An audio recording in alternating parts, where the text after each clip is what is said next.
and I hit it off good, and we did another couple of country albums together, too. He was a great country singer along with rock and roll and great musician. So, yeah, and he was a good friend. Willie Nelson has finally spoken about Leon Russell. These two men came from completely different worlds. One, a dirt-poor cotton picker's grandson from Texas.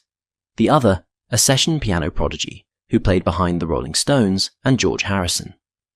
And yet, something happened between them that neither one could ever fully explain in words.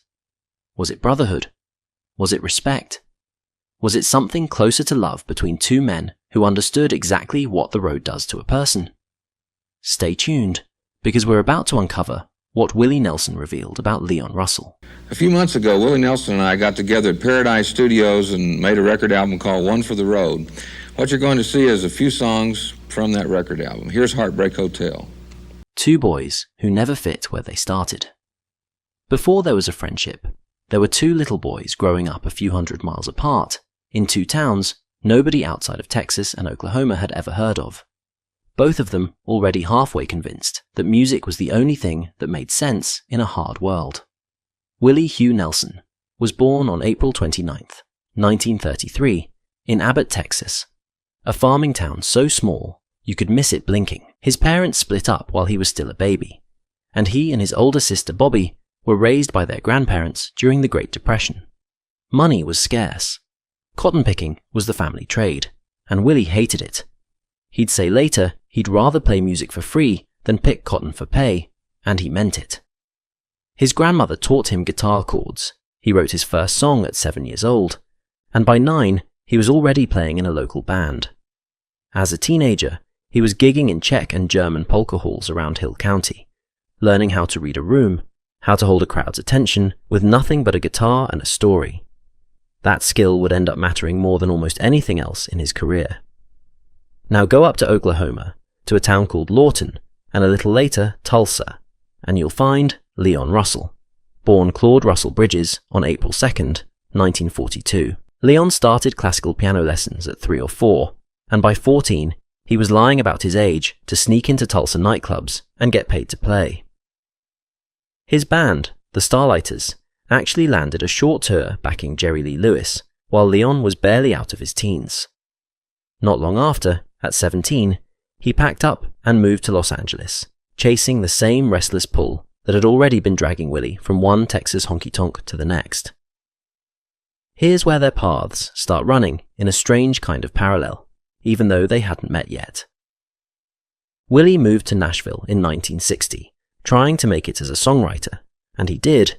He wrote Crazy for Patsy Cline, Hello Walls for Farron Young, and Nightlife for Ray Price. These became massive hits for other people, while Willie himself struggled to get any real traction as a performer. Nashville liked his songs. Nashville did not know what to do with the man singing them. His phrasing was too loose, too jazzy, too far outside the buttoned-up Nashville sound of the era. Leon, meanwhile, was becoming something almost invisible, but incredibly powerful in Los Angeles. He fell in with a loose group of session musicians, who would later be nicknamed the Wrecking Crew, playing piano on an almost unbelievable stack of hit records throughout the 1960s. He was in the room for sessions with the Beach Boys, Ike and Tina Turner, Phil Spector Productions, the Byrds, and dozens more. If you owned a radio in the 60s, there's a very good chance you'd heard Leon Russell's piano without ever knowing his name. By the late 60s, both men were sitting on a kind of frustration that only makes sense in hindsight. Willie had songwriting success, but no real identity of his own as an artist. Leon had technical mastery and industry respect, but no real spotlight. Both of them were, in their own way, working behind other people's names, and both of them were about to break out of that in almost exactly the same handful of years. Willie by tearing up the Nashville rulebook entirely and heading home to Texas, and Leon by stepping out from behind the piano bench to become one of the most unlikely rock stars of the early 70s. Willie's turning point came when he left Nashville behind for good and moved back to Texas in the early 70s, settling into the strange, freewheeling music scene growing in Austin. It was here, cutting his hair loose, growing out a beard, and recording albums like Shotgun Willie, and later red-headed stranger, that Willie finally became the artist the world would remember. He wasn't chasing the Nashville sound anymore. He was making music that sounded like him. Leon's breakout moment came from an entirely different direction. In 1970, Joe Cocker needed a full touring band assembled in barely a week, and the job fell to Leon. He pulled together more than 20 musicians and a 10-person gospel choir, and built what became the legendary Mad Dogs and Englishmen tour, a chaotic, brilliant, exhausting run of shows that turned into both a hit live album and a documentary film. Leon wasn't hiding behind anyone anymore. He was the band leader, the piano man with the top hat and the wild silver hair and beard, and the world was finally watching him instead of the artist he was backing. So by the time these two men actually crossed paths, they weren't strangers meeting by accident. They were two musicians who'd spent their whole lives on parallel tracks, both raised on gospel music and hard time storytelling, both pushed to the edges of an industry that didn't quite know what to do with them, and both about to step, almost at the very same moment in history, into the exact kind of stardom that let them finally be exactly who they always were. The night fate finally introduced them.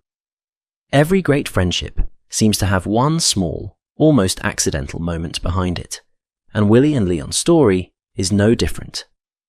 According to Jim Franklin, the legendary poster artist and master of ceremonies at Austin's Armadillo World Headquarters, the whole thing started with a swimming pool. Franklin had traveled up to Oklahoma to paint a mural on Leon Russell's pool. While he was there working, he asked Leon a simple question. Had he ever listened to Willie Nelson? Leon didn't just say yes. According to the story, he recited a few lines of one of Willie's songs back to Franklin from memory. Leon knew the song. He loved it. Franklin told him Willie happened to be playing soon at the Armadillo in Austin, and practically on the spot, the two of them got in a car and drove down to see him. That night at the Armadillo World Headquarters wasn't just any gig. The Armadillo was ground zero for the whole progressive country movement blooming in Austin in the early 70s, a place where long-haired rock fans and old-school country fans somehow ended up in the same room, drinking the same beer, listening to the same music, without any tension between those two crowds. It was exactly the kind of unlikely crossover that Willie Nelson himself represented, and it's fitting that this is the room where Leon Russell first saw him live. From that night on, something clicked between the two men, and it clicked fast. Leon wasn't some passive fan sitting in the back. He was already one of the biggest names in American music by the early 70s. Billboard would go on to name him the top concert attraction in the entire world in 1973, and he had the ear of everyone from George Harrison to Bob Dylan to the Rolling Stones. When a musician of that stature decides he genuinely loves what you do, doors open. But this wasn't about doors opening. This was two men recognizing something true in each other. The two men started spending real time together off stage too, not just trading songs in a studio. There are stories, shared over the years by people who were around them, of Willie and Leon staying up through the night together, drinking and singing old hymns, the kind of late-night, half-serious, half-spiritual jam sessions that happen between musicians who trust each other enough to stop performing and just be themselves. Willie has talked for decades about how music, for him, was never really separate from faith and from the gospel songs he grew up singing in his grandparents' church.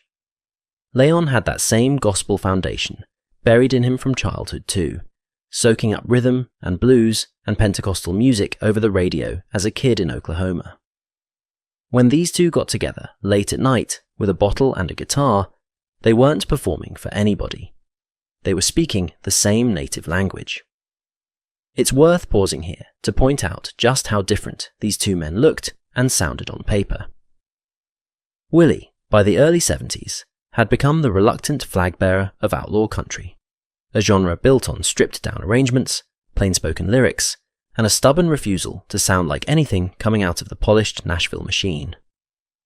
Leon, on the other hand, was rock and roll royalty, with a gospel choir-sized sound, famous for a wild mane of grey hair, a top hat, dressed up with flowers, and piano playing so full and layered it could fill a stadium by itself. On paper, you would not put these two men in the same room, let alone the same band. And yet, that's exactly what made it work. Leon brought the sweep and the muscle. Willie brought the space and the plain-spoken honesty. Neither one was trying to sound like the other. They were just trying to make something true, and somehow their very different instincts landed in the same place. By the middle of the 1970s, this wasn't a passing friendship anymore. Willie's crowd at his massive outdoor picnics, those legendary 4th of July gatherings that pulled together everyone from Waylon Jennings to old-school country legends to the new breed of long-haired outlaws, regularly included Leon Now. In 1974, at one of these picnics, Willie, Leon, and Waylon Jennings tore through a rowdy version of Jambalaya together on stage. One of those loose, unplanned, purely for the fun of it moments that ends up meaning more than any polished studio session ever could. This was a friendship being lived out in public, night after night, one stage at a time, and it was only going to get deeper from here. Building something together, the music they made. Friendship is one thing. Making an actual record together is something else entirely, because the studio has a way of exposing whether two people really understand each other, or whether they were just having a good time at parties.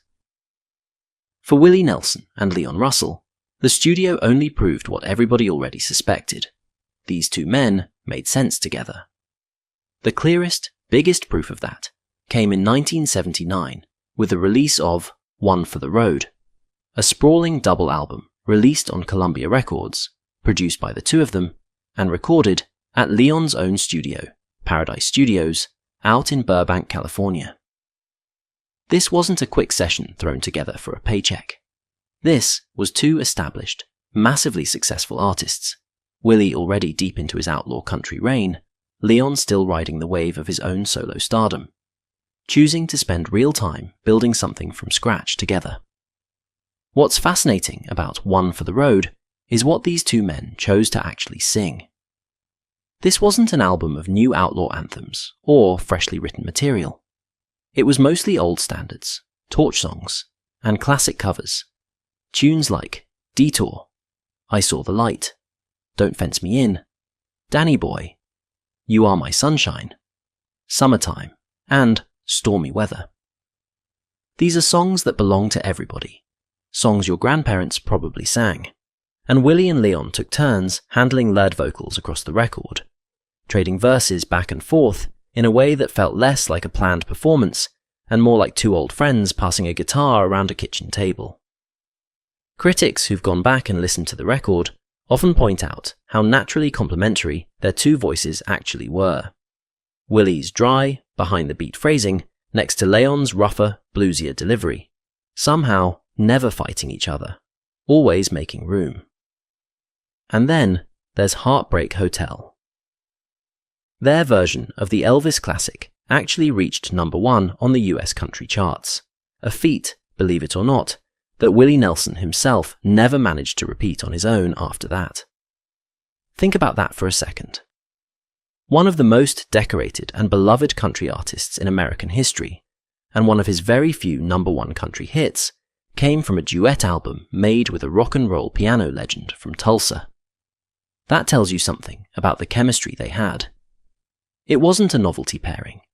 It actually worked, commercially and musically, in a way that a lot of supergroup collaborations never quite manage. The record did well beyond just that one single too. One for the Road climbed to number 25 on the overall Billboard 200 album chart, and number 3 on the country albums chart, and it eventually earned a gold certification for selling over 500,000 copies in the US and Canada combined. In Canada specifically, it actually hit number 1 on the country albums chart. This wasn't some quiet side project that history has forgotten. At the time, it was a real, commercially significant record, made by two men who clearly had more on their minds than just cashing a check. There's a reason the album feels the way it does when you actually sit and listen to it front to back. The first half rocks, barroom energy, honky-tonk swagger, songs that sound like they were recorded in a roadhouse at midnight. Then, without much warning, the record shifts gears completely into a set of lush, string-laden pop and jazz standards, Leon's arrangements growing fuller and more orchestral, Willie's voice taking center stage on songs like Summertime and Stormy Weather. That kind of tonal shift, executed smoothly across a double album, takes real trust between collaborators. You don't take a chance like that with somebody you don't completely believe in. But One for the Road wasn't a one-off event dropped out of nowhere. It came after real touring together, real time spent working out material on stages across the country before they ever stepped into Leon's studio to record it. And this wasn't the first time Leon had crossed over into Willie's world of country music either. Back in 1973, years before the two of them made One for the Road, Leon had already released an entire country album under a pseudonym, Hank Wilson. It was called Hank Wilson's Back, a loving tribute to classic honky-tonk and bluegrass, stacked with covers of Hank Williams, Bill Monroe, and George Jones songs, recorded with some of Nashville's finest session players. Leon wasn't just borrowing country music's sound for a novelty record. He clearly had genuine, deep love for the genre, the same genre that had shaped Willie's whole life. Brothers on stage and off. If One for the Road proved what these two men could build together in a studio, what happened on stage over the following decades proved something even bigger. That this was never really about business at all. It was personal, and it stayed personal for the rest of Leon Russel's life. The clearest, most emotional evidence of that came in 2003 at Willie Nelson's 70th birthday celebration, a massive all-star concert held at the Beacon Theatre in New York City. Musicians from every corner of Willie's career showed up to celebrate him that night, but one moment from the show has outlived almost everything else on the set list. Willie taking the stage alongside Leon Russell and the legendary Ray Charles to perform Leon's own composition, A Song for You. If you've never seen the footage, it's worth understanding just how loaded that moment really was. A Song for You wasn't some random cover pulled off a set list. Leon wrote the song himself, the opening track on his very first solo album back in 1970, a quiet, aching ballad that Leon later said he wrote in about 10 minutes, while trying to write something Frank Sinatra and Ray Charles could both sing. 3 years after Leon released it, Willie recorded his own stripped-down version, just voice and guitar, as the closing track on his landmark 1973 album Shotgun Willie. Musicians and critics who've studied Willie's catalogue closely often point to that recording as Willie's very first truly iconic interpretation of somebody else's song, the moment you can first hear him fully becoming the interpreter and storyteller the world would come to know. So the song wasn't just a nice tune Leon happened to write. In a very real sense, it's connected to the exact moment Willie found his own voice as a recording artist. Now picture the three of them together on that stage in 2003. Leon, the man who wrote it. Ray Charles, one of Willie's closest friends and one of the greatest interpreters in American musical history. And Willie, singing the song that helped define him, surrounded by two of the men who mattered most to him in the entire world. People who've watched that performance closely, including musicians who've talked about it publicly years later, have pointed out that Willie visibly teared up during the song, his face close to breaking for most of the performance. Word has it that part of what was weighing on Willie that night was knowing just how sick Ray Charles already was. And heartbreakingly, that Beacon Theatre performance turned out to be the very last time Willie and Ray Charles ever shared a stage together. Ray passed away the following year, but even inside that story about Ray Charles, Leon's presence matters just as much. Willie wasn't just performing with an old friend that night. he was standing between two of the people he trusted most in music, singing words that Leon had personally handed to the world more than 3 decades earlier. That's not a coincidence booking agents arrange. That's the kind of moment that only happens when real relationships have had decades to deepen. The final goodbye and what Willie was really saying. Every great friendship eventually runs up against the same hard truth, and Willie Nelson and Leon Russel's story is no exception. On November 13th, 2016, Leon Russel passed away in his sleep at his home in Nashville at the age of 74. He had been recovering from heart surgery that previous July, and, according to his wife, Jan Bridges, had genuinely been looking forward to getting back out on the road come January. That return never happened. The news hit the music world hard, and hard in a very specific way, because Leon wasn't just a beloved performer, he was a musician's musician, somebody whose fingerprints were on records by nearly everyone. Elton John, who had collaborated with Leon on the acclaimed 2010 album The Union, a project that helped introduce Leon's genius to a whole new generation of listeners after years out of the spotlight, posted an emotional tribute calling him his darling friend. Tributes poured in from across the industry, each one circling back to the same idea, that American music had lost one of its true originals, a man Rolling Stone once called, fittingly, the master of space and time. For Willie Nelson, this loss cut differently than most. This wasn't a distant industry colleague. This was a man who'd been the first name ever allowed to sign Trigger. A man he'd stayed up with all night singing old hymns. A man who had stood beside him at his own 75th birthday, sharing a song that had shaped both of their careers, while Willie fought back tears in front of an entire theatre.